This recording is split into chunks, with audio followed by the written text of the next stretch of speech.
ব্রাজিলের বিপক্ষে চমক দেওয়া একাদশ নিয়ে মাঠে নামবে আর্জেন্টিনা। বিশেষ করে বদলে যাবে আর্জেন্টিনার একাদশের ডিফেন্স লাইন আপ। তবে অ্যাটাকিং কিংবা মিডফিল্ডে কাকে রেখে কাকে নিবে সেটাই হবে স্ক্যালোনির জন্য বড় চ্যালেঞ্জ। তবে ব্রাজিলকে হারাতে কেমন একাদশ নিয়ে মাঠে নামছে আর্জেন্টিনা? 2025-এর প্রথম ফিফা উইন্ডোতে ব্রাজিলের মুখোমুখি হবে আর্জেন্টিনা, আর সেখানে আর্জেন্টিনার একাদশে রদবদল আসবে। বিশেষ করে বদলে যাবে ডিফেন্স লাইন আপ। বিশ্বকাপ বাছাই পর্বের ওই ম্যাচে ব্রাজিলের বিপক্ষে আর্জেন্টিনার শুরুর একাদশের গোলরক্ষক হিসেবে থাকবেন এমিলিয়ানো মার্টিনেজ। তবে ধারণা করা হচ্ছিল সেন্টার ব্যাক পজিশনে দেখা যাবে লিজান্দ্রো মার্টিনেজকে। তবে ম্যানচেস্টার ইউনাইটেডের হয়ে দুর্দান্ত খেলতে থাকা লিজা এখন ইনজুরিতে, সেখানে তার জায়গায় চমক হয়ে আসতে পারেন বালের্দি। এছাড়াও ইনজুরিতে আছেন ক্রিস্টিয়ানো রোমেরো।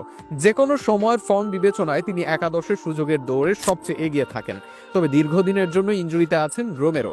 এই মৌসুমে মাত্র 14 ম্যাচ খেলেন, ইনজুরি থেকে ফিরবেন ফেব্রুয়ারির শেষে। সেখানে